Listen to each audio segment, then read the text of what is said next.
இந்த மாதத்திலும் ஜூலை மாதம் புதிய மாதத்தில் ஆண்டவர் நமக்கு தந்திருக்கிறதான தியான வசனத்தை நம்ம வாசிக்கலாம். மத்தேயு எழுதினதான சுவிசேஷ புஸ்தகம் 7ஆம் அதிகாரம் 1 வசனம். மத்தேயு 7:1. நீங்கள் குற்றவாளிகள் என்று தீர்க்கப்படாதபடிக்கு மற்றவர்களை குற்றவாளிகள் என்று தீர்க்காதிருங்கள். Judge not that ye be not judged. ஒரு வித்தியாசமான சில நேரங்களிலே கர்த்தர் பார்த்தீங்கன்னா வாக்கு தத்தங்களோடு கூட பேசுவார். சில நேரங்களில் ஆலோசனைகளாக, சில நேரம் கட்டளைகளாக, எச்சரிப்பாய் காணப்படும். அதனால்தான் தியான வசனம் என்று நம்ம அதை சொல்லுகிறோம். அப்போ இந்த மாதத்தில் கொஞ்சம் வித்தியாசமான ஒரு வசனம் அல்லது கர்த்தர் பேசுகிற வார்த்தை வித்தியாசமாக காணப்படுகிறது. அதற்குரிய அந்த செய்தியினுடைய துவக்கத்தை இந்த நாளில் நீங்கள் பார்த்துருப்பீங்க, கேட்டிருப்பீங்க அந்த டிவோஷன் டைமில். இன்றைக்கு பார்த்தீங்க அப்படின்னு சொன்னால் எந்த தலைப்போடு கூட உங்களோடு நான் பகிர்ந்து கொள்ள போகிறேன் என்று சொன்னால், நீங்கள் அளக்கிற அளவுகோலால் நீங்களும் அளக்கப்படுவீர்கள். You will be measured by your own scale. கண்களை மூடுவோம், கர்த்தருக்கு முன்பாக நம்மை தாழ்த்துவோம். எங்கள் அன்பாய் நேசிக்கிற எங்கள் பரிசுத்த பிதாவே, உம்முடைய வேத வார்த்தைகளை நாங்கள் எடுத்து வாசிக்கும் பொழுது அது ஒரு மனுஷன் கர்த்தாவே பேசுகிற யோசிக்கிற வண்ணமாக இல்லாதபடி ஆண்டவரே உம்முடைய கர்த்தாவே சிந்தையை அது வெளிப்படுத்துகிறதாக, உம்முடைய விருப்பத்தை வெளிப்படுத்துகிறதாக அது காணப்படுகிறபடினாலே அதை குறித்த எல்லா காரியங்களையும் கர்த்தாவே நீர் விளக்கி எங்களுக்கு விளங்கச் செய்து எங்களுடைய கண்களை திறந்து அதன்படி நாங்கள் நடக்க வேண்டும் என்று சொல்லி நீர் கற்றுக் கொடுத்து வருகிறீர். அதற்காக நாங்கள் உங்களுக்கு நன்றி செலுத்துகிறோம். அவ்வண்ணமாகவே இந்த வசனத்தினுடைய ஆழங்களை கூட நாங்கள் ஆராய்ந்து பார்க்கும்படியாய், ஏன் கர்த்தர் இவ்வண்ணமாக பேசுகிறார் என்பதை உணர்ந்து ஆண்டவரை எங்களை தாழ்த்தி கீழ்ப்படி எங்களுக்கு உதவி செய்யும்படியாய், அநேக காரியங்களை கற்றுக் கொடுக்கும்படியாய் செபிக்கிறோம். கர்த்தராகிய இயேசு கிறிஸ்துவின் நாமத்தில் செபிக்கிறேன் அருமை பிதாவே, ஆமென். அல்லேலூயா. நீங்கள் குற்றவாளிகள் என்று தீர்க்கப்படாதபடிக்கு மற்றவர்களை குற்றவாளிகள் என்று தீர்க்காதிருங்கள். எப்பொழுது ஒரு மனுஷன் குற்றவாளி என்று தீர்க்கப்படுகிறான் அப்படின்னு பார்த்தா, குற்றத்தை செய்யும்போது. அடுத்த கேள்வி வந்துடும், என்ன குற்றம் அப்படின்ட்டு ஒரு கேள்வி வருமானால், அவனுக்கு நியமிக்கப்பட்டிருக்கிற சட்டத்தை மீறும் பொழுது அது குற்றமாகிறது. அப்படித்தானே? அவனுக்குன்னு ஒரு சட்டம் நியமிக்கப்பட்டு இருக்கும், அது அவனுக்கு சொல்லப்பட்டு இருக்கும். அப்படி சொல்லப்பட்டு அவன் அறிந்திருக்கிற அந்த சட்டத்தை அவன் மீறுகிறான் என்று சொன்னால், அந்த சட்டத்திற்கு முன்பாக அல்லது சட்டத்தை இயற்றினவர்களுக்கு முன்பாக, அதை எதிர்பார்க்கிறவர்களுக்கு முன்பாக அவன் குற்றவாளியாக அவன் காணப்படுகிறான். உதாரணமாக இந்த உலக சட்டத்தின்படி பார்த்தீங்கன்னா, தடை செய்யப்பட்டதான வஸ்து பொருட்கள் ஏதாவது ஒன்றை வைத்திருக்கிறதை கண்டால் அவன் அந்த சட்டத்துக்கு முன்பாக, அந்த தேசத்தினுடைய சட்டத்துக்கு முன்பாக குற்றவாளியாக அவன் காணப்படுகிறான்ல. இது தடை செய்திருக்கிற காரியம், இதை நீ வச்சிருக்க கூடாது, உன்னுடைய வீட்டில் இருக்கக்கூடாது அப்படின்னு ஒரு சட்டம் இருக்குன்னு வச்சுக்கோங்களேன். அப்படி கண்டுபிடிக்கப்பட்டால் அவன் பார்த்தீங்கன்னா குற்றவாளியாக சட்டத்திற்கு முன்பாக, தேச சட்டத்திற்கு முன்பாக அவன் காணப்படுகிறான். அப்படியே உதாரணமாக தேவனுடைய சட்டத்தின்படி களவு செய்யாதிருப்பாயாக, பொய் சாட்சி சொல்லாதிருப்பாயாக என்று அவரால் சொல்லப்பட்டவை, உதாரணமாக தான் சொல்றேன். அப்படி சொல்லப்பட்டவைகளை மீறுகிறவன் நியாய தீர்ப்பில் அவர் முன் குற்றவாளியாக நிற்கிறான். உடனே குற்றவாளி அப்படின்ட்டு ஆண்டவர் கையை காண்பித்து நம்மளை பார்த்து, நீ ஏன் இப்படி பண்ண, நீ குற்றவாளி அப்படின்ட்டு அவர் உடனே இந்த உலக சட்டத்தை போல நியாயம் தீர்ப்பதில்லை. ஆனால் ஒரு நாளை குறித்திருக்கிறார். அந்த நாளிலே அவருக்கு முன்பாக நிற்கும் போது தேவனுடைய சட்டத்தின்படி தான், அதாவது அவருடைய வார்த்தைகளின்படி தான் நாம நியாயம் தீர்க்கப்படுவோம் என்று வேதம் சொல்லு. வித்தியாசம் புரியுதா? உலகத்தின் சட்டம் கண்டுபிடிக்கப்பட்டால் உடனே நியாய தீர்ப்பு, தண்டனை. ஆனால் தேவனுடைய சட்டத்தின்படி நாம பார்த்தீங்க அப்படின்னு சொன்னா, தேவனால கண்டுபிடிக்கப்படுகிறோமானா ஆமா, ஆண்டவர் அறிந்திருக்கிறாருல்ல. ஆனாலும் உடனே குற்றவாளி என்று நம்மளை தீர்க்காதபடிக்கு ஒரு நாளை குறித்து அந்த நாளிலே அவர் முன்பாக நிற்கும் போது குற்றவாளியாக நாம் இருக்கிறோம். இது ஒரு பெரிய வித்தியாசம். இப்போ உலகத்தால் குற்றவாளியாக தீர்க்கப்படுவதற்கும் தேவனால் குற்றவாளியாக தீர்க்கப்படுவதற்கும் உள்ளதான அந்த வித்தியாசம் நமக்கு புரிய வேண்டும். ஏனென்று சொன்னால், உடனே ஒரு தண்டனை கிடைக்கும் போது நமக்கு பயம் இருக்கும்ல. உடனே தண்டனை கிடைக்கும் போது அந்த தண்டனை என்ன பண்ணுவோம்? தப்புவதற்காக நம்ம செய்ய மாட்டோம். தேவன் உடனே தண்டனை கொடுக்காதபடினாலே தேவனுடைய சட்டத்திட்டங்கள் நமக்கு பெரிதாக, மதிப்புள்ளதாக மனுக்குலத்தினுடைய பார்வைக்கு அது காணப்படுவதில்லை. ஆமாம் இல்லையா? ஆமால்ல. சரி, அப்ப உலக சட்டத்தை மீறுகிறவன் கண்டுபிடிக்கப்படும் வரை உத்தமனாக சுற்றி திரிகிறான். கரெக்டா இல்லையா? இந்த உலக சட்டத்தை மீறுகிறவன் பார்த்தீங்கன்னா, அவன் கண்டுபிடிக்கிறப்படும் வரைக்கும் அவன் பார்த்தீங்கன்னா எப்படி காணப்படுறான்? உத்தமன். எல்லாருடைய பார்வைக்கும் உத்தமனாக அவன் சுற்றி திரிகிறத நீங்கள் பார்ப்பீர்கள். ஆனால் கண்டுபிடிக்கப்பட்டால் குற்றவாளியாக அவன் தீர்க்கப்படுகிறான். இந்த உலகத்தால அல்லது தேசத்தால அல்லது சுற்றி இருக்க மனிதர்களால குற்றவாளியாக தீர்க்கப்படுகிறான். ஆனா தேவனுடைய சட்டத்தை ஒருத்தன் மீறுறான்னு வச்சுக்கோங்களேன், தேவனுடைய சட்டத்தை மீறுகிறவனே அவர் அறிந்திருந்தாலும் கண்டுபிடிக்கப்படணுமா அப்படின்னு சொன்னா தேவன் ஏன் கண்டுபிடிக்கணும்? அவன் செய்யும் போதே அவன் நினைவுகளை அறிந்திருக்கிறார், அவன் அதை செய்யும் போது அறிந்திருக்கிறார், செய்து முடித்த பின்பும் அறிந்திருக்கிறார். அப்படினாலே கண்டுபிடிக்கப்படணும்லாம் அவசியம் கிடையாது. தேவன் அறிந்திருந்தாலும் உடனே அவனை குற்றவாளியாக நியாயம் தீர்க்காமல் நியாய தீர்ப்பின் வரைக்கும் அப்படி விட்டு வைத்து நியாய தீர்ப்பின் போது குற்றவாளியாக அவனை தீர்க்கிறார். இதெல்லாம் அறிந்த காரியம் தானே. எல்லாம் விலைக்கு ஏன் சொல்றேன் அப்படின்னா, ஒரு வித்தியாசமான ஒரு டீச்சிங் கர்த்தர் பாத்தீங்கன்னா இந்த வார்த்தையில நீங்கள் குற்றவாளிகள் என்று தீர்க்கப்படாதபடிக்கு மற்றவர்களை குற்றவாளிகள் என்று தீர்க்காதிருங்கள் அப்படின்னு சொல்றாருல, அது வித்தியாசமான டீச்சிங். அதை குறித்து நம்ம அறிய வேண்டுமானால் சில பிரீஃப் எல்லாம் நாம் செய்ய வேண்டும். அப்ப உலக சட்டத்தை மீறினால் மன்னிப்புண்டா? உலக சட்டத்தை மீறினால் கண்டுபிடிக்கப்பட்டா மன்னிப்பு கிடையாது, நோ சான்ஸ் இல்லை. எந்த நீதிபதியாவது பாவம் இவன் ஃபர்ஸ்ட் டைம் செய்யறான் விட்டுருங்க அப்படின்ட்டு கேள்விப்பட்டிருக்கீங்களா? எந்த உலக சட்டத்திலையும் நீங்க அப்படி என்ன பண்ண முடியாது, பார்க்கவே முடியாது. அந்த சட்டத்தை மீறி கண்டுபிடிக்கிற வரைக்கும் சுட்டிக்கிடலாம், தப்பிச்சு போகலாம். ஆனா கண்டுபிடிக்கப்படும் பொழுது அதற்கான தண்டனையை சந்தித்தே ஆக வேண்டும். ஆனா பாத்தீங்க அப்படின்னு சொன்னா தேவனுடைய அந்த சட்டத்தை படி நீங்க பார்ப்பீங்கன்னா, குற்றம் செய்ததான மனிதன் அவன் உணர்வடைந்து மன்னிப்பை பெற்றால் தேவனுக்கு முன்பாக வருகிற நியாய தீர்ப்பின் நாளிலே அல்லது அவர் குறித்திருக்கிற நாளிலே அவர் முன்பாக குற்றமற்றவனாக நிற்க முடியும். வித்தியாசமா காணப்படுது இல்ல? இப்ப இந்த உலகத்தின் சட்டத்தெல்லாம் ஏன் ஆண்டவர் காண்பிக்கிறார் அப்படின்னு சொன்னா, நமக்கு சட்டம்னா என்னன்னு புரியணும், விதிகள்னா என்னன்னு புரியணும். ஆனபடினால அதை வைத்து ஆண்டவர் நம்மோடு கூட பிரமாணம், நான் உங்களுக்கு பிரமாணங்களை கொடுத்திருக்கிறேன், நியமங்களை வைத்திருக்கிறேன் என்றெல்லாம் வேதத்துல பேசும்போது அது என்ன பிரமாணம், அது என்ன நியமம், அது என்ன சட்டம் அப்படின்லாம் நம்ம கேட்கலாம். ஆனா இப்ப கேட்க முடியாது. ஏன்னு சொன்னால் இந்த உலகத்துல வாழ்ந்து கொண்டு இருக்கிறபடினால் நமக்கு அநேக சட்டத்திட்டங்கள் ஒவ்வொரு இடங்களும், ஏன் வீட்டுல கூட சட்டத்திட்டங்கள் காணப்படும் இல்லையா? வேலை ஸ்தலத்துக்கு போனா சட்டத்திட்டம், சபைக்குள்ள வந்தா கூட நம்ம சில சட்டத்திட்டங்கள்லாம் வைத்திருப்போம், இத்தனை மணிக்கு வரணும், இத்தனை மணிக்கு போகணும். ஆனா ஃபாலோ பண்ண மாட்டோம்ன்றது அடுத்த காரியம். எங்க போனாலும் ஒவ்வொரு தேசத்துக்குள்ள அநேக சட்டத்திட்டங்கள் யோசிச்சு பார்த்தீங்க அப்படின்னு சொன்னா அநேக சட்டத்திட்டங்களுக்கு உட்பட்டு தான் நம்ம வாழ்ந்து கொண்டு இருக்கிறோம். அதை மீறி கொண்டு இருக்கிறது உண்டு. கண்டுபிடிக்கிற வரைக்கும் அப்படியே ஜாலியா நம்ம சுத்தி கொண்டு இருப்போம். அப்ப இது ஒரு பெரிய வித்தியாசம். என்னன்னா, இந்த உலகத்தினுடைய சட்டத்தை மீறும் போது நம்ம தப்புவதில்லை, ஆனால் தேவனுடைய சட்டத்தை மீறும் பொழுது தேவன் தண்டிக்காதபடிக்கு நமக்கு ஒரு ஸ்பேஸை கொடுத்து வாழ்நாட்களை கொடுத்து அவர் வைத்திருக்கிறார் என்பது ஒரு வித்தியாசமான ஒரு காரியம். ஆனால் அதுல பாத்தீங்க அப்படின்னு சொன்னா, கொடுக்கப்பட்டிருக்கிற அந்த நாட்களுக்குள்ள நம்ம மனம் திரும்பி ஆண்டவரிடத்துல வருவதற்கு தான் அதை கொடுத்திருக்காரே ஒழிய, நீ அந்த குற்றத்தை திரும்பவும் திரும்பவும் செய்து கொண்டிருக்கலாம் அப்படின்றதுக்காக கிருபையை கொடுத்திருக்காரா? டிஃப்ரெண்ட் வேர்ட்ஸ்ல இதை சொல்லலாம். அதாவது பாவம் செய்கிற இடத்துல கிருபை பெருகுகிறது அப்படின்னு நம்ம வாசிக்கிறோம்ல. அப்ப இந்த உலகத்துல ஒரு ராஜா செய்கிற தப்பை கண்டுபிடிச்சிட்டா உடனே தண்டனையை கொடுத்துட்றான். ஆனால் தேவன் பாத்தீங்கன்னா இதை அறிந்திருந்தாலும் உடனே தண்டனையை கொடுக்காதபடி நம்மளை தப்ப விடுகிறார் அல்லவா? அப்ப அதை தப்ப விடுகிறதற்கான நோக்கம் என்ன? இவன் பாத்தீங்கன்னா வாழ்நாள் முழுசும் இருக்கிற வரைக்கும் அவன் இஷ்டத்துக்கு பாவம் செய்யட்டும், என் சட்டத்தை மீறட்டும் அப்படி என்பதற்காகவா, அல்லது இவன் பிழைக்க வேண்டும், இவன் பாத்தீங்கன்னா நிச்சயமாக பிழைத்து வாழ வேண்டும் என்பதற்காக அந்த ஸ்பேஸை கொடுக்குறாரா?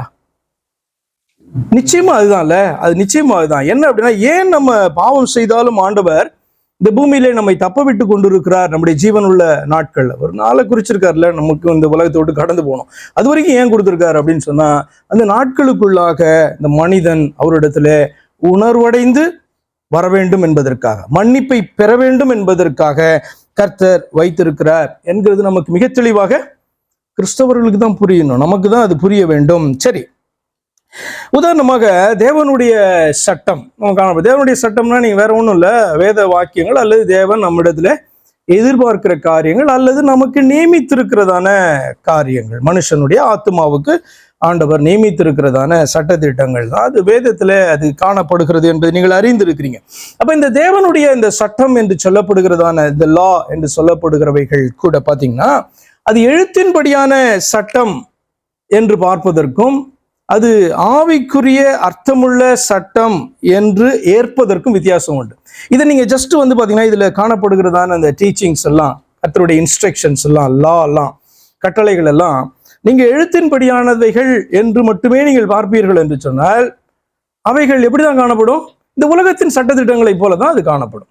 அப்ப அப்படி மட்டும் நம்ம பார்ப்போம் அப்படின்னு சொன்னா, இந்த வேதத்தினாலே அல்லது தேவன் நமக்கு நியமித்திருக்கிறதான அந்த சட்டங்களினாலே நமக்கு பிரயோஜனம் ஒன்றும் இல்லை. எபிரேய புஸ்தகம் 10ஆம் அதிகாரம் 28ஆம் வசனத்தில் இப்படி வாசிக்கிறேன். எபிரேயர் 10:28. மோசேயினுடைய பிரமாணத்தை தள்ளுகிறவன் அப்படின்னா என்ன அர்த்தம்னா, மோசேயின் மூலமாய் ஆண்டவர் கொடுத்ததான இந்த சட்ட புத்தகம் என்று அர்த்தம், வேதம் என்று சொல்லி அர்த்தம். மோசேயினுடைய பிரமாணத்தை தள்ளுகிறவன் இரக்கம் பெறாமல் 2-3 சாட்சிகளின் வாக்கினாலே சாகிறானே. பழைய ஏற்பாடு புத்தகத்துல அந்த காணப்படுகிறதான அந்த சட்டங்கள் காணப்படுது பார்த்தீங்களா? இப்போ உதாரணத்துக்கு நான் சொன்னேனே, களவு செய்யாதிருப்பாயாக, பொய் சாட்சி சொல்லாதிருப்பாயாக, இப்படி காணப்படுதுல, இப்படி ஒன்றும் எடுத்துக்கலாம், நிறைய காணப்படுது. உங்களுக்கு உதாரணத்துக்கு தான் சொல்றேன். அப்ப இது மோசேயின் மூலமாய் ஆண்டவர் கொடுத்ததான சட்டங்கள், தன்னுடைய பிள்ளைகளுக்கு கொடுத்தவைகள். அப்ப இவைகளை ஒருவன் மீறுகிறான் என்று சொன்னால், அவன் பாத்தீங்கன்னா 2-3 சாட்சிகள் விசாரிக்கப்படும். மீறினானா, ப்ரூஃப் இருந்ததுன்னா அவன் என்ன பண்ண முடியாது? மன்னிப்பை பாத்தீங்கன்னா அந்த வார்த்தைகளிலிருந்து, இந்த பிரமாணத்திலிருந்து அவன் பெற முடியாது. விசாரிக்கிற நீதிபதியிட்டையும் அவன் இரக்கம் பெற முடியாது. என்ன பண்ணுவான்? 2-3 சாட்சிகளின் வாக்கினாலே அவன் என்ன பண்ணணும்? அந்த சட்டத்தை மீறினபடினாலே அவன் சாக வேண்டும். அப்போ இந்த வேதத்துள்ள இந்த சட்டங்களை நீங்கள் எழுத்தின்படியான சட்டங்கள் என்று மாத்திரம் நீங்கள் பார்ப்பீர்கள் என்று சொன்னால், அது இந்த உலகத்தினுடைய சட்டங்களுக்கு ஒப்பாக தான் நீங்கள் அதை பார்ப்பீர்கள். புரியுதா உங்களுக்கு? ஆனால் இதை தாண்டி ஆவிக்குரிய அர்த்தம் இதற்கு உண்டு. ஆண்டவர் பாத்தீங்கன்னா, இது நான் பாத்தீங்கன்னா இந்த உலக சட்டத்தை போல கை கொள்ளுகிறது ஒரு பக்கம்.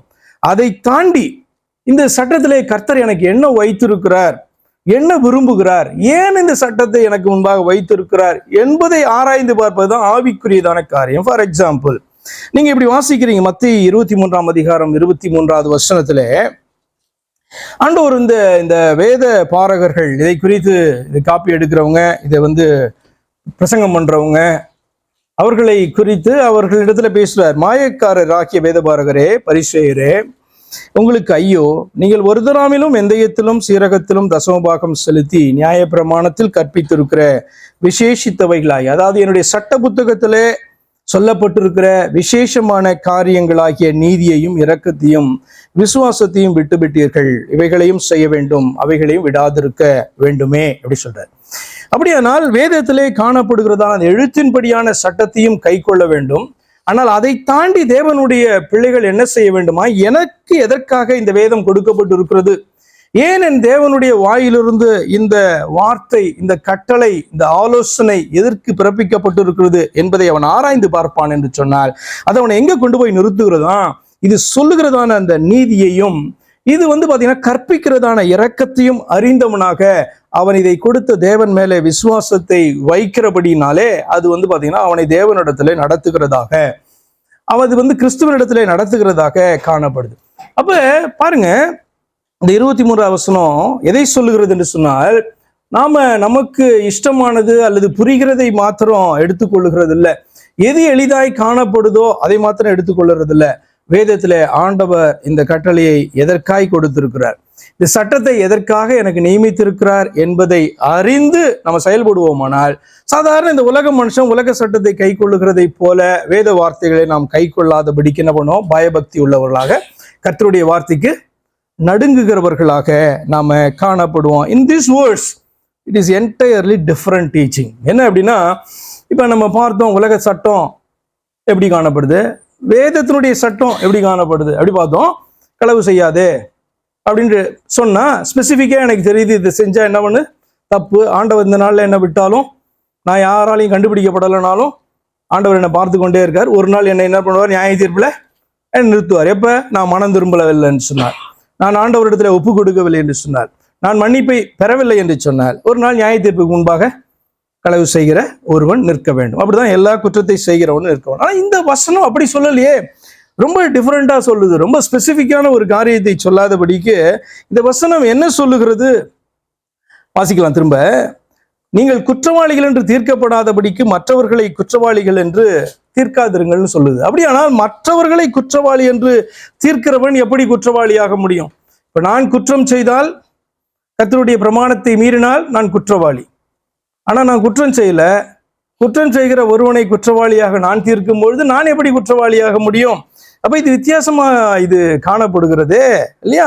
அப்ப ஏன் கர்த்தர் இப்படியாக வைத்திருக்கிறார்? இதன் மூலமாக என்ன ஆண்டவர் கற்றுக் கொடுக்கிறார் அப்படின்னு சொல்லி பாத்தீங்கன்னா, this applies to a person who has his own measure to weigh others despite not using the scale God has given.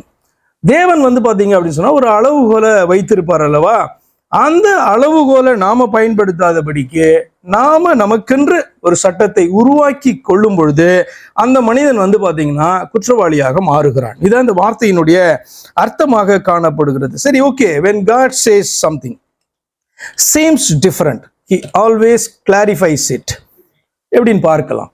களவு செய்யாதே அப்படின்றத யாரும் எக்ஸ்பிளைன் பண்ண வேண்டிய அவசியமே கிடையாது. அதுக்கு ஏதாவது உள்ளுக்குள்ளார இன்னர் மீனிங் ஏதாவது வைத்திருக்கிறாரா என்று வேணால் ஆராய்ந்து பார்க்கலாம். ஆனால் அது எக்ஸ்பிளைன் பண்ண வேண்டிய அவசியம் கிடையாது. ஆனால் இந்த வார்த்தை எக்ஸ்பிளைன் பண்ண வேண்டியதான வார்த்தையாய் காணப்படுகிறது. ஏன் என்று சொன்னால் இதுவும் ஆண்டவருடைய கட்டளை தான், கற்பனை தான். என்ன என்று சொன்னால் மற்றவர்களை குற்றவாளியாக தீர்ப்போமானால் நாமும் குற்றவாளிகளாக அவருக்கு முன் காணப்படுவோம் என்கிறதான வார்த்தை வந்து பாத்தீங்கன்னா அது பிரமாணத்தை போல இல்லையே, ஆனால் தேவன் வந்து ஸ்பெசிபிக்கா சொல்லுகிறதான காரியமாய் இருக்கிறதே. அப்ப வித்தியாசமாக ஒரு காரியத்தை அவர் சொல்லுகிறதை போல நமக்கு தோன்றினால் கர்த்தர் எப்பொழுதுமே வந்து பாத்தீங்க அப்படின்னு சொன்னா அதை அப்படியே விட மாட்டாங்க, அதை எக்ஸ்பிளைன் பண்ணுவாங்க. ஏன் இப்படி சொல்லுகிறார் என்பதை ஆண்டவர் எக்ஸ்பிளைன் பண்ணுகிறது நீங்க பார்ப்பீங்க. இதுதான் வந்து பாத்தீங்கன்னா அடுத்த வசனத்துல நம்ம வாசிக்கிறேன். 2வது வசனத்துல அதனுடைய எக்ஸ்பிளனேஷனை அவரே கொடுக்கிறார். ஏன் நான் இப்படி சொல்லுகிறேன் அப்படின்ற சொல்றாரு பாருங்க. ஏனெனில் நீங்கள் மற்றவர்களை தீர்க்கிற தீர்ப்பின்படியே நீங்களும் தீர்க்கப்படுவீர்கள், நீங்கள் மற்றவர்களுக்கு அளக்கிற அளவின்படியே உங்களுக்கு அளக்கப்படும். அதனால்தான் நான் இப்படி சொல்றேன் அப்படின்ட்டு ஆண்டவர் சொல்றார். அடுத்து 2வதாக ஒரு காரணத்தை சொல்றாரு. அது 3-5 இருக்கிற வசனங்களில நீங்கள் பார்க்க முடியும். நீ உன் கண்ணில் இருக்கிற உத்திரத்தை உணராமல் உன் சகோதரன் கண்ணில் இருக்கிற துரும்பை பார்க்கிறது என்ன? இதோ உன் கண்ணில் உத்திரம் இருக்கையில் உன் சகோதரனை நோக்கி நான் உன் கண்ணில் இருக்கும் துரும்பை எடுத்து போடட்டும் என்று நீ சொல்வது எப்படி?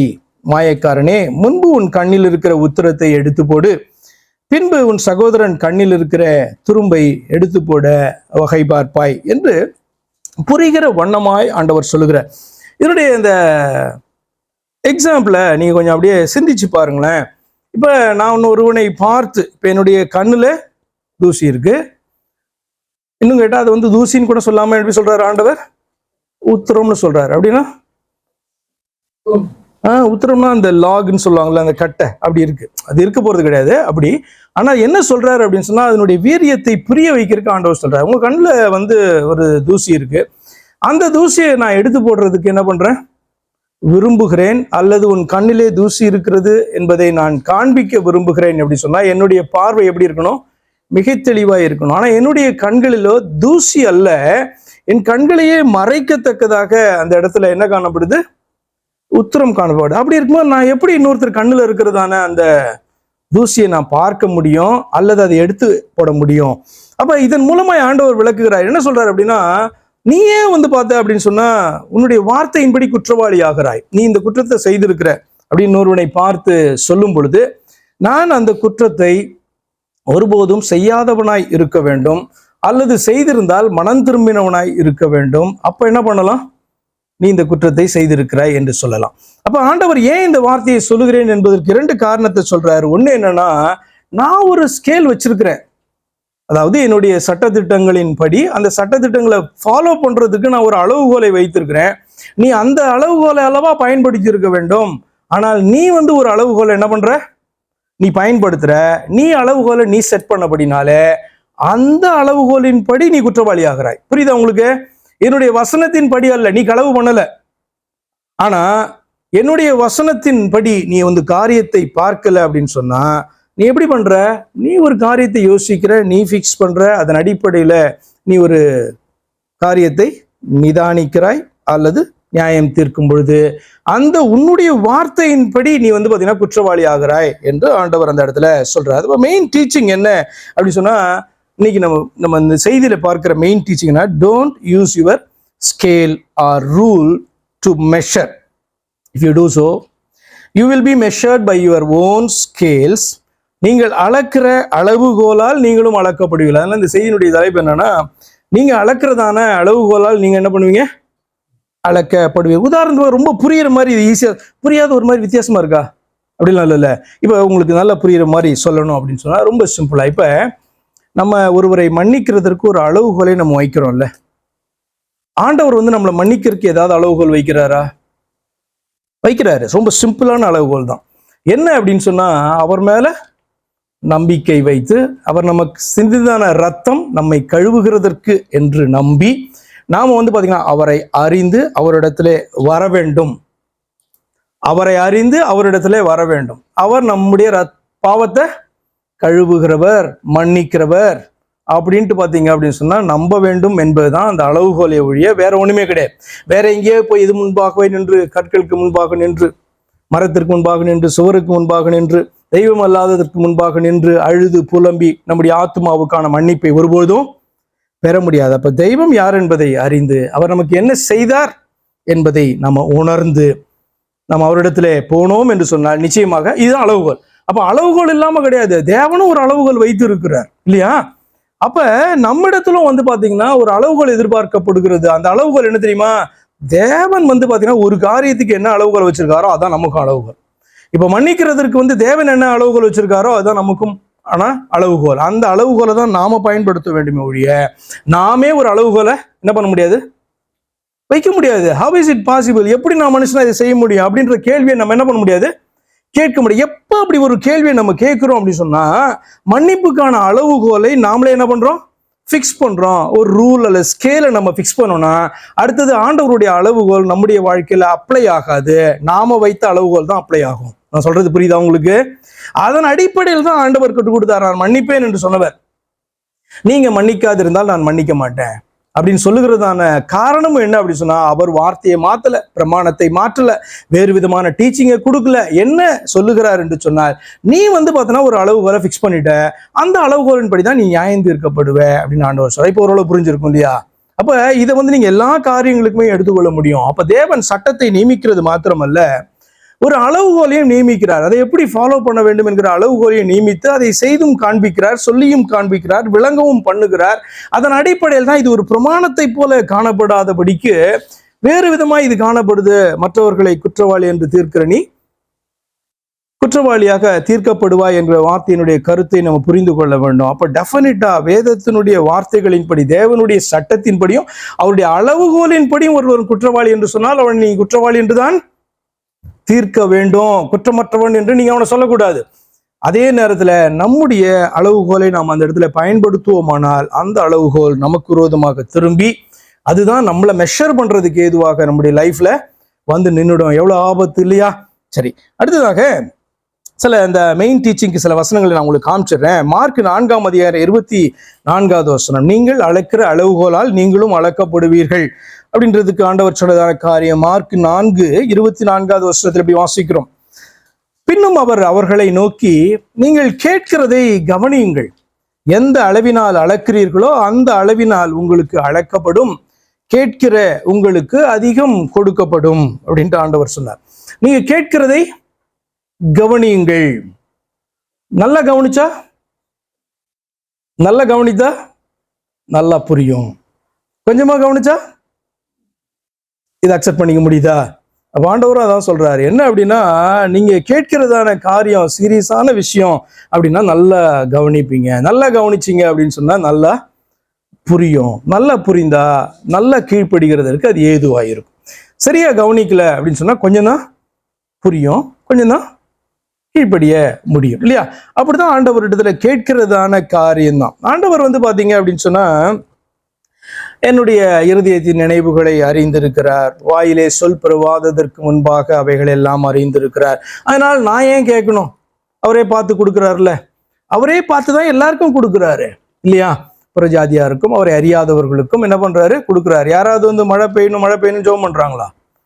எல்லாருக்கும் ஜனங்கள் மேல அன்பு வைத்து அந்த தேசத்தை காக்க வேண்டும் என்று ஆண்டவர் மழை பொழிய பண்ணுகிறார் அல்லவா? அப்ப அதே போல தேவனுடைய பிள்ளைகள் வந்து கேட்கலனாலும் ஆண்டவர் கொடுப்பார் தான். ஆனா அதிகமா கேட்டீங்கன்னா அதிகமா கொடுப்பார். எதை மீன் பண்ணுது? நீங்க அதிகமாய் கேட்க வேண்டும் என்பது, நீங்கள் அதிகமாய் தேவனை நம்பி கேட்கிறீர்கள். ஆரம்பத்திலே ஒரு காரியத்தை கேட்டேன், கர்த்தர் நன்மை செய்தாரா அப்படின்ட்டு. நன்மை செய்தபடினால்தான் நீங்க ஒரு மாசம் கழிச்சு இங்க வந்து உட்கார்ந்துருக்கீங்க, நானும் பேசிட்டு இருக்கேன் இல்லையா? அப்ப அதெல்லாம் நன்மை தான். ஆனா அதை பெரிதாக நம்ம இருக்கிறது இல்லை. பரவாயில்ல. என்னென்னு சொன்ன சில காரியங்கள் நம்ம எதிர்பார்க்கிறோம், அந்த காரியங்கள் நடக்கும்போது கர்த்தர் எனக்கு நன்மை செய்தார் என்று சொல்லுகிறோம். அப்படியானால் கர்த்தர் வந்து பாத்தீங்கன்னா ஒவ்வொரு நாளும் நன்மை செய்து கொண்டுதான் வருகிறார். எதிர்பார்க்கிற காரியங்களை செய்யும் போது பெரிய நன்மையாக தோன்றுகிறது. இன்னைக்கு இல்லைன்னா அடுத்த நாள் என்ன பண்ண போறாரு? செய்ய போறாரு. நம்ம அவரை நம்புகிறவர்களை ஒருபோதும் ஆண்டவர் என்ன பண்ண மாட்டாரு? கைவிட்டு விட போகிறதில்லை. ஏனென்று சொன்னால் இஸ்ரவேலை ஆசீர்வதிப்பது அவருக்கு பிரியம் என்றால், தன்னுடைய பிள்ளைகளுக்கு நன்மை செய்வது அவருக்கு பிரியமாயிருக்கிறது. அப்ப என்ன காரியத்துக்காக தடை காணப்படுகிறது? ஏன் வந்து விரும்புகிற நன்மை உடனே நடக்கல? பல காரணங்கள் காணப்படலாம் இல்லையா? ஆனால் கர்த்தர் நன்மை செய்யாம இருக்க மாட்டாங்க. சரி, அதே போல இந்த இடத்துல கேட்கிறத கவனிங்க. எந்த அளவினால் அளக்கிறீர்களோ அந்த அளவினால் உங்களுக்கு அளக்கப்படும். கேட்கிற உங்களுக்கு அதிகம் கொடுக்கப்படும் என்று சொல்லுகிறார். சரி, அப்ப நம்மளே ஒரு ஸ்கேலை வைக்க கூடாது. கேட்கறதுக்கு என்ன பண்ணணும்? முழு செவியை திறந்துடணும். இருதயத்தை முழுதுமாய் ஆண்டவருக்கு ஒப்பு கொடுத்து நம்ம கேட்க வேண்டும். அப்படியானால் கொஞ்சம் சிந்திச்சு பாருங்க. கர்த்தரை தேடுகிறதுக்கும் கர்த்தருடைய வார்த்தையை தேடுகிறதற்கும் நம்ம ஸ்கேல் ஃபிக்ஸ் பண்ணுவோம் அப்படின்னு சொன்னா நம்ம என்ன பண்ண முடியாது? வளர முடியாது. இது ஒத்துக்கொள்றீங்களா? நீங்க எந்த அளவுக்கு தேடுறீங்களோ, எந்த அளவுக்கு அவருடைய வார்த்தைகளை வாஞ்சிக்கிறீங்களோ அந்த அளவுக்கு தான் நீங்க வந்து பாத்தீங்க அப்படின்னா அவருடைய வார்த்தைகளை புரிந்து கொள்ள முடியும். அதற்கு பின்பாக நீங்க மற்றவர்களுக்கு அந்த வார்த்தைகளை நீங்க பேசக்கூடியவர்களாக நீங்கள் மாறுவீர்கள். இல்லை, எனக்கு ஒரு ஸ்கேல் நான் வைக்கிறேன், போதும், இவ்வளவு அறிந்துட்டேன்ல அப்படின்னா அதற்கு பின்பு உங்களுடைய growth ஒருபோதும் இருக்காது. இப்படி நிறைய விஷயங்களை அந்த வார்த்தையை குறித்து வைத்து நீங்கள் பேசலாம். அதே மாதிரி லூக்கா 6ஆம் அதிகாரம் 38ஆம் வசனத்தில் இப்படி வாசிக்கிறோம். கொடுங்கள், அப்பொழுது உங்களுக்கு கொடுக்கப்படும். அமுக்கி குலுக்கி சரிந்து விழும்படி நன்றாய் அளந்து உங்கள் மடியிலே போடுவார்கள். நீங்கள் எந்த அளவினால் அளக்கிறீர்களோ அந்த அளவினால் உங்களுக்கும் அளக்கப்படும். உடனே இதை வந்து பாத்தீங்க அப்படின்னா நீங்க பணம், காணிக்க, தரித்திரத்துக்கு உதவுவது அப்படின்றதான சென்ஸ்ல நீங்க உடனே எடுக்க வேண்டாம். அதுவும் உண்மைதான். எந்த அளவுக்கு நம்ம கொடுக்குறோமோ அந்த அளவுக்கு கிடைக்கும் என்பது உண்மைதான். ஆனால் இது வந்து அப்படி மட்டும் நீங்க பாத்தீங்கன்னா ரொம்ப குறுகலான ஒரு கண்ணோட்டத்தோடு கூட கர்த்தருடைய வார்த்தையை நீங்க எடுக்கிறீங்க. இப்படி பாருங்களேன், கொடுங்கள் அப்போது உங்களுக்கு கொடுக்கப்படும். நீங்க எந்த அளவுக்கு அன்பு செலுத்துறீங்களோ அந்த அளவுக்கு உங்களுக்கு அன்பு செலுத்தப்படும். நீங்க எந்த அளவுக்கு இரக்கத்தை காண்பிக்கிறீங்களோ அந்த அளவுக்கு உங்களுக்கு இரக்கம் காண்பிக்கப்படும். எந்த அளவுக்கு ஒருத்தருக்கு தயவு பாராட்டுகிறீர்களோ அந்த அளவுக்கு உங்களுக்கு தயவு பாராட்டப்படும் இல்லையா? அப்ப பிறன் என்று சொல்லும் போது ஆண்டவர் தெளிவாக இதை குறித்து விளக்குறார். யாருக்கு அந்த நேரத்துல உன்னுடைய உதவி இல்லை அப்படின்னா அவன் பிழைக்க மாட்டானோ அவன் தான் உனக்கு பிறன். அந்த நேரத்துல நீ தான் உனக்கு உதவி செய்யறவனா இருக்கிறாய். அப்படி வந்து பாத்தீங்கன்னா அது பிராட் சென்ஸா நீங்க என்ன பண்ண முடியும்? பார்க்க முடியும். நான் ஒண்ணுமே கொடுக்க மாட்டேன். நீங்க எந்த அளவுக்கு ஒருத்தனை கனப்படுத்துறீங்களோ அந்த அளவுக்கு தான் உங்களுக்கு கனம் கிடைக்கும். நான் ஒருவனையும் கனப்படுத்த மாட்டேன், நான் ரூடா தான் இருப்பேன், அரகண்டா தான் இருப்பேன், ஆனா என்ன எல்லாரும் கனப்படுத்தணும் அப்படின்னு சொன்னா அதுல ஃபேர் இல்லைல்ல. அந்த சட்டமே அடிபடுது இல்லையா? அப்ப கர்த்தர் ரொம்ப அழகா இந்த காரியத்தை சொல்லி கொடுக்குறாங்க. கொடுங்க அப்போது உங்களுக்கு கொடுக்கப்படும். அமுக்கி குலுக்கி நீங்க போதும் போதும் சொல்ற அளவுக்கு என்ன பண்ணுவாங்க? உங்களை கனப்படுத்துவாங்க, அன்பு செலுத்துவாங்க, உங்களை மதிப்பாங்க. என்னதான் பண்ணணும்? நீங்களும் மதிக்க கற்றுக்கொள்ள வேண்டும் இல்லையா? அதை தான் ஆண்டவர் சொல்றாரு, நீங்கள் எந்த அளவினால் அளக்கிறீர்களோ அந்த அளவினால் உங்களுக்கு அளக்கப்படும். ஏன்னா ஒரு ஸ்கேலை ஃபிக்ஸ் பண்றேன். ஸ்கேலை ஃபிக்ஸ் பண்ணி இவர்கிட்ட இவ்வளவுதான் அன்பு செலுத்துவேன், இவர்கிட்ட இவ்வளவுதான் அன்பு செலுத்துவேன், இவரிடத்துல அதிக அன்பு செலுத்துவேன், ஏன்னா இவரால் எனக்கு பிரயோஜனம் இருக்கு, இவரால் எனக்கு பிரயோஜனம் இருக்கு, அதிக அன்பு செலுத்துவேன் அப்படின்னு சொன்னா நான் என்ன பண்றேன்? ஸ்கேல் ஃபிக்ஸ் பண்றேன். அந்த ஸ்கேல் கூட எப்படி தெரியுமா? இவருக்கு ஒரு ஸ்கேல், இவருக்கு ஒரு ஸ்கேல். அதாவது எனக்குள்ளேயே இவர் எப்படி நடத்தணும், இவர் எப்படி நடத்தணும், இவர் எப்படி நடத்தணும், இவர் எப்படி நடத்தணும் அப்படின்னு ஸ்கேலை நான் ஃபிக்ஸ் பண்றேன்ல. கர்த்தர் அப்படி ஸ்கேலை ஃபிக்ஸ் பண்றது இல்லையே. அதுதான் அளவுகோல். அப்ப நாம என்னைக்கு அளவுகோலை நம்ம ஃபிக்ஸ் பண்றோமோ கர்த்தர் என்ன பண்றாரு? நம்மளை பார்க்கும்போதும் இவன் ஃபிக்ஸ் பண்ணிட்டான், அப்ப இவனுடைய மெஷர் படி தான் இவனை நான் என்ன பண்ணணும்? மெஷர் பண்ணணும் அப்படின்னு சொல்றாரு. அதுதான் அந்த வார்த்தையினுடைய அர்த்தமாய் மாறுகிறது. புரிந்து கொள்ளுங்க. Everyone might have their own measure or set their own scale. ஒவ்வொரு காரியத்தை குறித்தும் ஒவ்வொருவரும் பார்த்தீங்க அப்படின்னு சொன்னா தங்களுக்கான அளவுகோலை அவங்க ஃபிக்ஸ் பண்ணிக்க முடியும். அதே மாதிரி ஒவ்வொருவருடைய அளவுகோலும் வந்து பார்த்தீங்க அப்படின்னு சொன்னா வித்தியாசமாக காணப்படும். ஃபார் எக்ஸாம்பிள், நான் இவரை இவ்வளவுதான் மன்னிக்கலாம் அப்படின்ட்டு நான் ஃபிக்ஸ் பண்ணலாம். நீங்க பார்த்தீங்க அப்படின்னு சொன்னா இல்லை இன்னும் கொஞ்சம் மன்னிக்கலாம் அப்படின்னு நீங்க ஃபிக்ஸ் பண்ணலாம். ஃபார் எக்ஸாம்பிள், நான் இவருக்கு 2 சான்ஸ் கொடுக்கலான்னு சொல்லலாம், நீங்க 3 சான்ஸ் கொடுக்கலான்னு சொல்லலாம், இன்னொருத்தர் 4 சான்ஸ் கொடுக்கலான்னு சொல்லலாம். புரியுதா உங்களுக்கு? அந்த அளவுகோல் ஸ்கேல் இருக்கு பாத்தீங்களா? அது ஒருத்தருக்கு ஒருத்தர் வித்தியாசப்படுகிறதா இருக்கும். ஏன்? தங்களுடைய அனுபவங்கள், தாங்கள் ஆண்டவரை அறிந்திருக்கிறதான காரியங்கள், இன்னொருத்தர் மேல வைக்கிறதான அன்பின் நிமித்தமாக, புரியுதா? அந்த இண்டிவிஜுவல் மேல வைக்கிற அன்பின் நிமித்தமாக இந்த அளவுகோல் பாத்தீங்கன்னா மாறுபடலாம். But every one should have a common scale. அதுதான் that is God's scale or rule. ஆனா தேவனுடைய பிள்ளைகள் தானே, நமக்கு எல்லாம் ஒரே தகப்பன் உண்டு அல்லவா? அப்ப நம்மளையெல்லாம் ஒரே அளவுகோல்ல தானே பார்க்கிறார். அதாவது அவருடைய பார்வை எல்லார் மேலேயும் எப்படி காணப்படுது? தன்னுடைய பிள்ளை அப்படின்றதான பார்வை தானே. எல்லாரையும் ஒரே விதமாக நேசிக்கிறாரு. உங்களுக்கு கொஞ்சமா ரசம் செஞ்சுட்டு எனக்கு அதிகமா செஞ்சினாரா? இல்ல, எல்லாரையும் ஒரே விதமாய் நேசிக்கிறார், ஒரே விதமாய் அன்பு செலுத்துகிறார், ஒரே மாதிரி அழைக்கிறார். வருகிறவர்கள் வேணா அவ்வளவு தூரத்துல நிக்கலாம், இன்னொருத்தர் அங்க தூரமா நிக்கலாம், இன்னொருத்தர் பக்கத்துல வரலாம். அது வருகிறவர்களுடைய காரியமே ஒழிய ஆண்டவருடைய அழைப்பு அவர் கரம் பிரித்திருக்கிறது எல்லா பிள்ளைகளுக்காக தானே, அப்படித்தானே? அப்ப ஒரு காமன் ரூல் காணப்பட வேண்டும். அது என்ன ரூல்? நம்ம எல்லாம் ஃபாலோ பண்ண வேண்டிய ரூல் அப்படின்னு சொன்னா, ஸ்கேல்னா நம்முடைய தேவன் நம்ம எல்லாருக்கும் நியமித்ததான அந்த ஸ்கேல், அந்த ரூல், அல்லது தமிழ்ல சொல்லணும்னா அந்த அளவுகோல். கர்த்தருடைய பட்டயம், கிதியோனுடைய பட்டயம் என்கிறதான வார்த்தையை நீங்க வாசிச்சிருப்பீங்க இல்லையா? கர்த்தருடைய பட்டயம், கிதியோனுடைய பட்டயம் என்று சொல்லப்பட்டதை நாம் அறிந்திருக்கிறோம். அதனுடைய காரணம் ஏன் அப்படி சொல்லப்பட்டதுங்கிற காரணத்தை நமக்கு புரிந்தா, இப்ப இன்னைக்கு இந்த போதனை காணப்படுது பார்த்தீங்களா, வித்தியாசமா இருக்குல்ல. இந்த போதனையை விளங்கிக் கொள்வதற்கும் பிரயோஜனமா இருக்கும். லெட் அஸ் ரீட் நியாயாதிபதிகளின் புஸ்தகம் 7ஆம் அதிகாரம் 18வது வசனத்திலிருந்து 21 வரைக்கும் வாசிக்கலாம். அந்த சம்பவம் அதில் எழுதப்பட்டிருக்கும். நியாயாதிபதிகள் 7, 18, 21.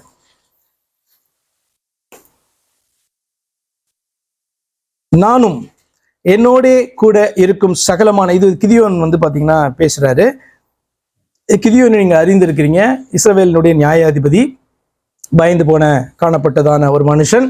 ஆனால் கர்த்தர் அவனை சாந்தித்து அவனை நியாயாதிபதியாக அவன் மூலமாக ரட்சிப்பை இஸ்ரவேலுக்கு கொடுக்க அவர் விரும்பின போது அவனை பார்த்து சொன்னார், நீ பராக்கிரமசாலி அப்படின்ற ஆண்டவர் சொன்னதெல்லாம் நீங்க அறிந்திருக்கிறீங்க. பின்பு அவன் பேசுறான், நானும் என்னோட கூட இருக்கும் சகலமான பேரும் எக்காலம் ஊதுமோது நீங்களும் பாளையத்தை சுற்றி எங்கும் எக்காலங்களை ஊதி கர்த்தருடைய பட்டயம், கிதியோனுடைய பட்டயம் என்பீர்களாக என்று சொன்னார்.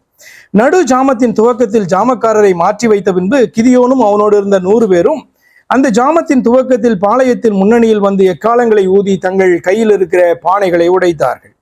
3 படைகளின் மனுஷரும் எக்காலங்களை ஊதி பானைகளை உடைத்து தீவட்டிகளை தங்கள் இடது கைகளிலும் ஊதும் எக்காலங்களை தங்களது வலது கையிலும் பிடித்து கொண்டு கர்த்தருடைய பட்டயம், கிதியோனுடைய பட்டயம் என்று சத்தமிட்டு பாளையத்தை சுற்றிலும் அவரவர் தங்கள் நிலையிலே நின்றார்கள். அப்பொழுது பாளையத்தில் இருந்தவர் எல்லாரும் சிதறி கூக்குரலிட்டு ஓடி போனார்கள் என்று நம்ம வாசிக்கிறோம். இது நடந்த சம்பவம். இதுல பாயிண்ட் என்ன அப்படின்னு சொன்னா, கர்த்தருடைய பட்டயம், கிதியோனுடைய பட்டயம் என்று சொல்லி அவர்கள் சத்தமிட்டு செய்தாங்க. அதனுடைய மீனிங்கை நீங்க புரிந்து கொள்ளுங்க.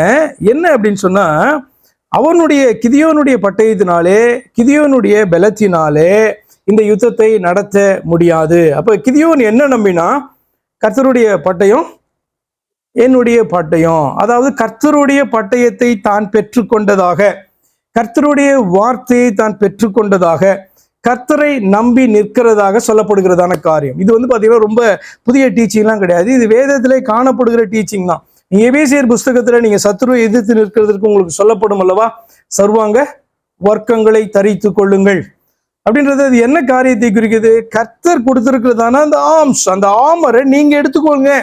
அதை எடுத்துக்கொண்டு நீங்க தான் தரித்து கொண்டு இருக்க போறீங்க. ஆனா அந்த பட்டயம், கொடுக்கப்பட்டதான பட்டயம் யாருடையது? கர்த்தருடையது.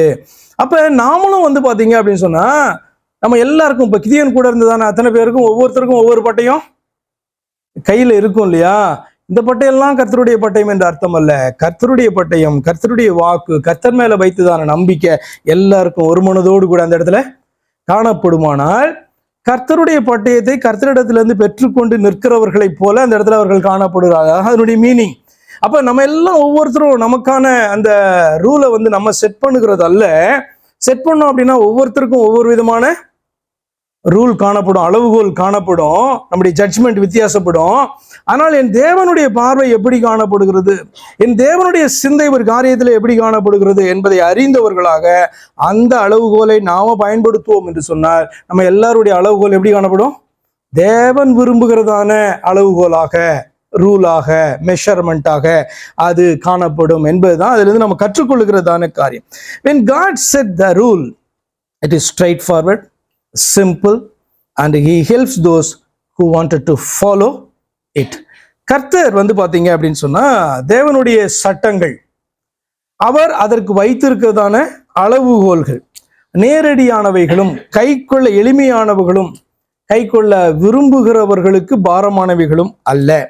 அது மாத்திரமல்ல, அவருடைய சட்டங்களை, அவருடைய வார்த்தைகளை கைக்கொள்ள விரும்புகிறவர்கள், அவர் வைத்திருக்கிற அந்த அளவுகோலின்படி அதை கைக்கொள்ள விரும்புகிறவர்களுக்கு பார்த்தீங்கன்னா அவரே உதவி செய்கிறவராக அவர் காணப்படுகிறார். ஆனால் நாமே வந்து பார்த்தீங்கன்னா அந்த தேவனுடைய சட்ட திட்டங்களுக்கு நாமளே ஒரு ஒரு மீனிங் எடுத்துக்கிட்டு அது இப்படிதான் அப்படின்னு எடுத்துக்கிட்டு, இல்லை அதில் ஒரு பகுதியை மாத்திரம் எடுத்துக்கொண்டு அதை ஃபாலோ பண்ணுறதுக்கு ஒரு அளவுகோலை நாமளே செட் பண்ணுவோம் என்று சொன்னால் அவைகள் நாமே சிக்குவதற்கு ஏதுவாக மாறிவிடும். when we actually fix our measures rule, அது என்னவாகும்னு சொன்னால் இட் வில் ட்ராப் அஸ். நமக்கே தெரியாது அது என்ன பண்ணும், நம்மளை வந்து பார்த்தீங்கன்னா சிறைப்படுத்துகிறதா ட்ராப் பண்ணுகிறதாக அது மாறிவிடும். சில வசனங்களை மாத்திரம் உங்களுக்கு காண்பித்து நான் முடிக்க விரும்புகிறேன். when everything goes well, natural law is simple and straightforward. எல்லாம் வந்து பார்த்தீங்கன்னா நார்மலாக நடந்துகிட்டு இருந்தது அப்படின்னு சொன்னால் தேவன் நியமித்திருக்கிறதான அந்த நேச்சுரல் லா என்பது வந்து பார்த்தீங்கன்னா ரொம்ப ஸ்ட்ரெயிட் ஃபார்வர்டாகவும் சிம்பிளாகவும் இருக்கும். 2 கொரிந்தியர் புஸ்தகம் 9:6 எப்படி வாசிக்கிறோம்? 2 கொரிந்தியர் 9:6, பின்னும் நான் சொல்லுகிறது என்னவெனில் சிறுக விதைக்கிறவன் சிறுக அறுப்பான், பெருக விதைக்கிறவன் பெருக அறுப்பான். இப்படி நீங்க வேதத்தில் வாசி. இது என்ன அப்படின்னா நேச்சுரல் ரூல். ஆனால் everything should go well. என்ன அப்படின்னா சன்லைட் கரெக்டாக இருக்கணும், சூரியன் கரெக்டாக சுற்றணும், வெளிச்சம் கரெக்டாக இருக்கணும், மழை சரியா பெய்யணும். அப்போ அதுதான் வந்து பார்த்தீங்கன்னா எவ்ரி திங் கோஸ் வெல், எல்லாம் நார்மலாய் நடக்கும் பொழுது இந்த ரூல் எப்படி செயல்படும்னா சிறுக விதைத்தால் சிறுகதான் கிடைக்கும். நான் சொல்ல வருது புரியுதா? உடனே பாருங்க, இது வந்து பார்த்தீங்கன்னா பஞ்சகாலமாக இருக்கு, பெருக விதைத்தால் சிறுகதான் கிடைக்கும் இப்படி சொல்லக்கூடாது. when everything goes well, எல்லாம் வந்து பார்த்தீங்கன்னா சரியாய் நடக்கும் பொழுது சிறுக விதைத்தால் சிறுகதான் வந்து பார்த்தீங்கன்னா அறுக்க முடியும், பெருக விதைத்தால் பெருகதான் அறுக்க முடியும். இது வந்து தேவன் செட் பண்ணி இருக்கிறதான ரூல். இதை வந்து மாற்ற முடியாதுல்ல? இதை மாற்ற முடியுமா? கொஞ்சம் சிந்தித்து பாருங்க. do you expect blessing against the law? இப்போ நம்ம வந்து பார்த்தீங்கன்னா விரும்புகிறோம், ஆசீர்வாதத்தை விரும்புகிறோம். என்ன அப்படின்னா கொஞ்சம் தான் விதைப்போம், நிறைய நமக்கு கிடைக்கணும். அல்லது விதைக்கவே மாட்டோம், ஏன்னா இல்லாத இடத்துல ஆண்டவர் என்ன பண்ண முடியும்? விளைய செய்கிறவர், இல்லாதவைகள் இருந்து இருக்கிறதை போல அழைக்கிறவர். அப்படிப்பட்ட தெய்வத்தை நான் நம்பி விட்டேன், நானபடினாலே விதைக்க மாட்டேன், ஆனால் பெரும் அறுவடையை நான் விரும்புவேன் என்று சொன்னால் you are thinking against the law. கர்த்தர் நியமித்திருக்கிறதான அந்த சட்டத்திற்கு விரோதமாக நீங்க வந்து பாத்தீங்கன்னா ஒரு காரியத்தை விரும்புகிறீர்கள் என்பது புரியுதா உங்களுக்கு? இல்ல அப்படிலாம் பரவாயில்ல அப்படின்றீங்களா? சிந்திச்சு பாருங்க. நீங்க அப்படி சிந்திப்பீர்கள் சொன்னா வசனத்தை உங்களுக்கு காண்பிக்கிறேன். லூக்கா 19ஆம் அதிகாரம் 21 to 22 வரைக்கும் இருக்கிற இந்த 2 வசனங்களை வாசிக்கலாம். ஒரு மனிதனோடு கூட ஆண்டவர் ஊமையாக பேசினார். ஏனென்று சொன்னால் அவர் தாளந்துகளை கொடுக்கிறார். அதுல சிலர்லாம் கரெக்டா இருக்காங்க, அதுல ஒருத்தன் வந்து பாத்தீங்கன்னா தவறுகிறான். அவனை குறித்து ஆண்டவர் பேசி அந்த காரியத்தின் மூலமாக வேதத்தை வாசிக்கிற அத்தனை பேருக்கும் ஆண்டவர் ஒரு காரியத்தை கற்றுக் கொடுக்க விரும்பினார்.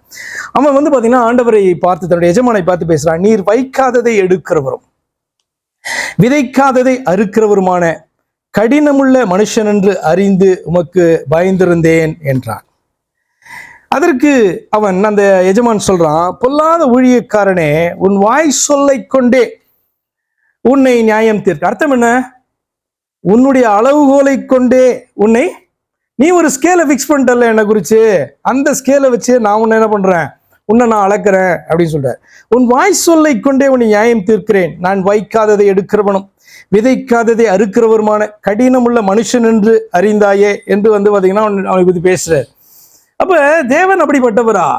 போய் சிந்தித்து பாருங்க. வைக்காத இடத்துல தான் வச்சேன் அப்படின்னு சொல்லிட்டு பாத்தீங்கன்னா எடுக்கிறவரா? விதைக்காத இடத்துல அவர் வந்து அறுக்கிறவரா? அப்படிப்பட்டதான அந்த எண்ணமே தவறான எண்ணம் அல்லவா? அப்போ வந்து பாத்தீங்கன்னா தேவன் எதிர்பார்க்கிற மாதிரி நாம நடக்காதபடிக்கு மனம் திரும்ப வேண்டும் என்று ஆண்டவர் விரும்பினார்னா மனம் திரும்பிட்டு நீ எதிர்பார்க்க வேண்டும். இதை செய்ய என்று ஆண்டவர் சொன்னால் செய்துவிட்டு எதிர்பார்க்க வேண்டும். அப்புறம் கொடுக்கறது கொடுக்காததெல்லாம் அடுத்த காரியம் இல்லையா?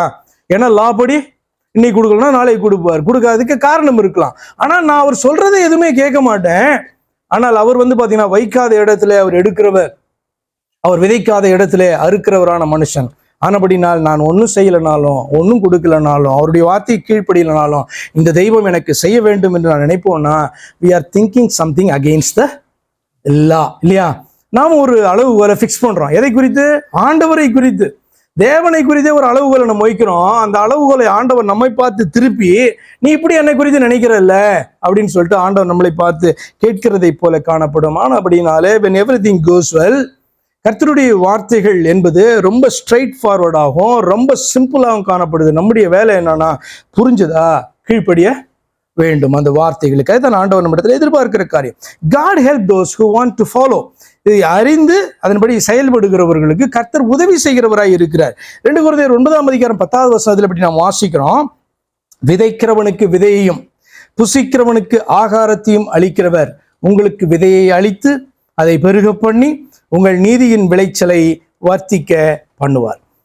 இந்த வசனம் என்ன உங்களுக்கு கற்றுக் கொடுக்கிறது? இதை எப்படி நீங்க புரிந்து கொள்ளுகிறீர்கள்? நீங்க தான் விதைக்கிறவங்க, நம்மளாம் தான் மனுஷர்கள் விதைக்கிறவங்க. அந்த விதையை கொடுத்து அவர் பெருக பண்ணுகிறாராம் அப்படின்னு சொன்னா, விதை எதற்கு கொடுக்கிறாரு? விதை எதற்கு கொடுக்கப்படுகிறது? விதை வைத்து சாப்பிடுவதற்காக மாத்திரமல்ல, விதை பாத்தீங்கன்னா விளைய செய்கிறதுக்கு. ஏன்னா ஆண்டவர் கொடுக்கவும் வச்சு சாப்பிட்டா என்ன ஆகும்? பினிஷ் ஆயிடும். அதுக்கப்புறம் ஆண்டவரே நான் ஒன்றும் செய்யாம இருந்தாலும் நீங்க கொடுங்க அப்படி கேட்போம்ல.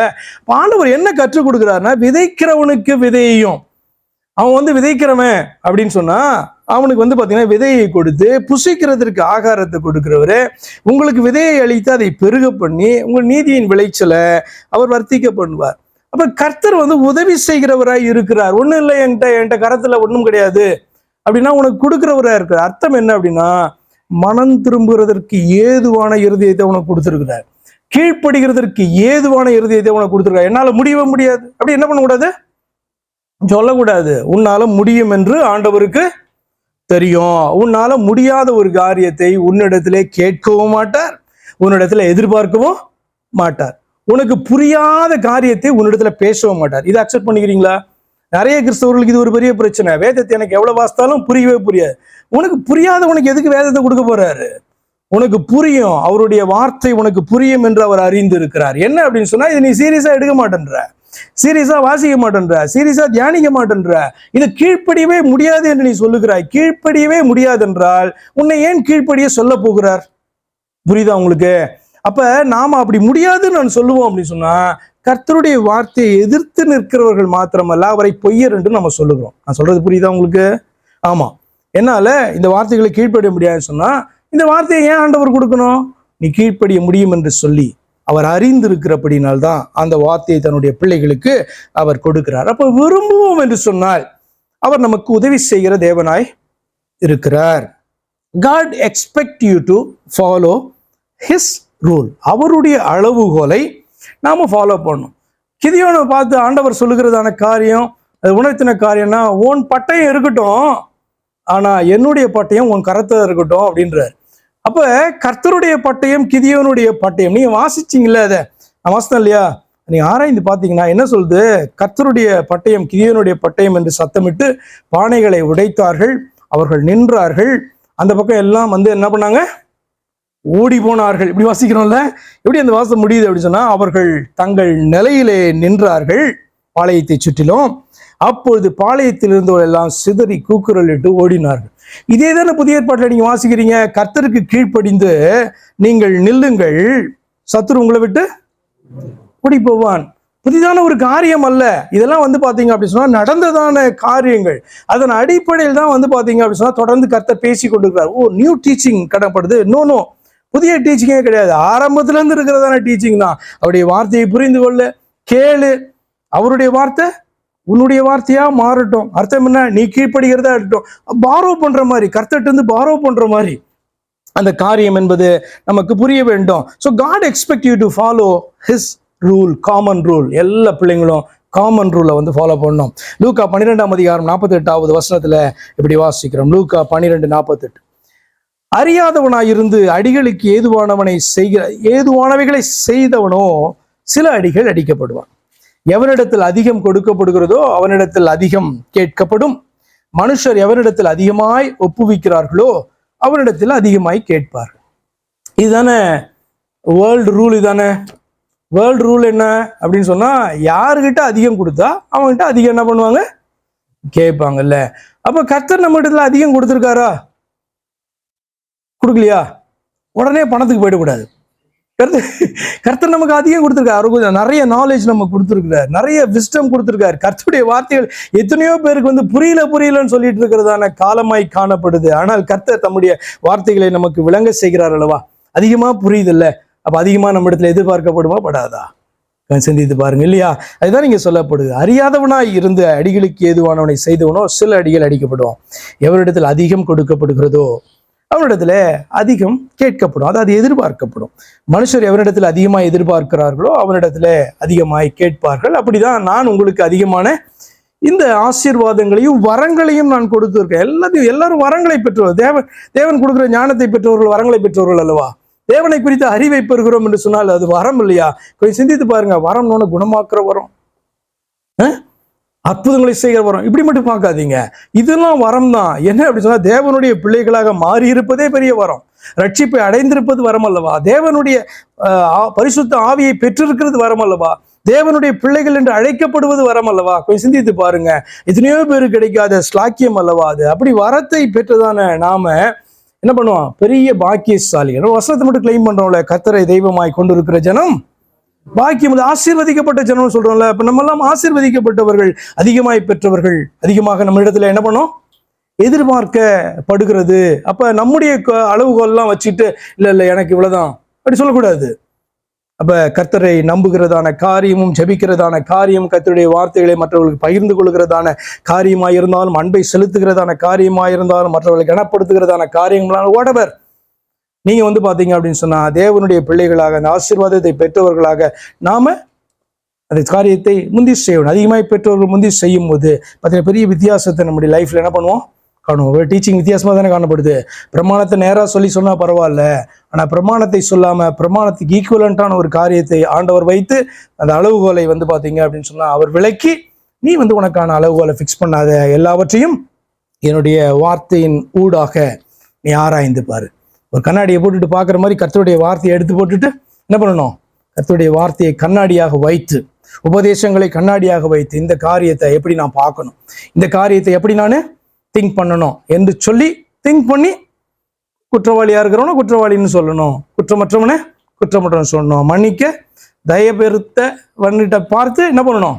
நீங்க தயை பெற்றவரானால் உங்க தயை காண்பிக்கணும். இப்படி சொல்லிக்கொண்டே என்ன பண்ணலாம் போலாம். அப்படி எழுந்து நிற்போமா? கர்த்தருடைய சமூகத்துல நம்மளை தாழ்த்துவோமா? இந்த மாதத்துல தேவனுடைய பிள்ளைகளாக நாம காணப்படுகிறோம் என்பதை அறிந்திருக்கிறோம். அப்ப இந்த மாதத்துல என்ன காரியங்களை நம்ம கற்றுக்கொள்ள வேண்டும்? வித்தியாசமான ஒரு காரியத்தை ஆண்டவர் கற்றுக் கொடுக்கிறாரே, எதிர்பார்க்கிறாரே என்று பார்த்தால் அது வித்தியாசமான காரியம் அல்ல, ஒரு எளிதான காரியம்தான். ஆனால் நம்முடைய வாழ்க்கையில அதை நாம் அபியாசப்படுத்த வேண்டும். எப்படி? ஒரு அற்பனாக பலவீனனாக தன்னை குறித்து எண்ணினவன் கர்த்தர் தன்னோடு கூட பேசி அவன் நம்பின போது, கர்த்தருடைய வார்த்தை என்னுடைய வார்த்தை, கர்த்தருடைய பட்டயம் என்னுடைய பட்டயம் என்று சொல்லி அந்த நாளிலே அந்த சர்வாயுத வர்க்கத்தை தரித்தவனாக அவன் நின்றபடியினால்தான் கர்த்தருடைய பட்டயம் கிதியோனுடைய பட்டயம் என்கிற வார்த்தை அங்கு சொல்லப்பட்டது. அப்படிதான் நம்ம எல்லாருடைய வாழ்க்கையிலும் கர்த்தருடைய வார்த்தை, கர்த்தருடைய அளவுகோல் நாம மற்றவர்களை அளக்கிறதற்கான அளவுகோலாய் அமையுமானால் அதை தான் கர்த்தர் நம்மிடத்துல அவருடைய பிள்ளைகளுக்கு கற்றுக் கொடுக்கிற காரியமாய் இருக்கிறது. எங்கள் அன்பாய் நேசிக்கிற எங்கள் பரிசுத்த பிதாவே, தர்மையான வேலைக்காய் நாங்கள் உங்களுக்கு நன்றி செலுத்துகிறோம். கிதாவே, தர்மையான கிதாவே, வார்த்தைக்காய் கட்டளைக்காய் நன்றி செலுத்துகிறோம். இதை அபியாசப்படுத்தும் பொழுது ஆண்டவரே உண்டாகிறதான அந்த பிரச்சனை, ஆண்டவரே ஸ்தோத்திரம், மன போராட்டம் எல்லாவற்றையும் கடந்து என் கர்த்தர் என்ன அளவுகோலை வைத்து என்னை பார்க்கிறார், அதன் அடிப்படையிலே நானும் அந்த அளவுகோலின் அடிப்படையிலே பிறனை நான் பார்ப்பேன், மற்றவனை பார்ப்பேன், மற்றவனை அவனமாய் நேசிப்பேன், அவனமாய் நடத்துவேன், அவனுக்கு செய்ய வேண்டிய கடமைகளை செய்வேன் என்று சொல்லி ஆண்டவரே நாங்கள் ஒவ்வொருவரும் காணப்பட கர்த்தர் கிருபை செய்யுங்க. எங்களுக்கு எல்லாவற்றையும் கற்றுக் கொடுங்க ஆண்டவரே. பிரயாசப்படுகிற விரும்புகிறவர்களுக்கு ஆண்டவரே கர்த்தரே உதவி செய்கிறீர் என்று சொல்லலாம் நாங்கள் பார்த்தோம். அவனமாய் கர்த்தாவே செயல்பட விரும்புகிற நம்முடைய பிள்ளைகளுக்கு நீ துணை நின்று உதவி செய்வீராக. கர்த்தராகிய இயேசு கிறிஸ்துவின் நாமத்தில் ஜெபிக்கிறோம் அருமை பிதாவே, ஆமென். என் ஆத்துமாவே கர்த்தரை ஸ்தோத்திரி, என் முழு உலமையுடைய பரிசுத்த நாமத்தை ஸ்தோத்திரி. என் ஆத்துமாவே கர்த்தரை ஸ்தோத்திரி, கர்த்தர் செய்த சகல உபகாரங்களையும் மறவாதே, ஆமென். நம்முடைய கர்த்தராகிய இயேசு கிறிஸ்துவினுடைய கிருபையும் தேவனாகிய அவருடைய அன்பும் அவருடைய பரிசுத்த ஆவியின் ஐக்கியமும் என்றும் என்றும் சதா காலங்களிலும் உங்கள் அனைவரோடும் கூட இருப்பதாக, ஆமென். ஹல்லேலூயா. Praise the Lord. God bless you.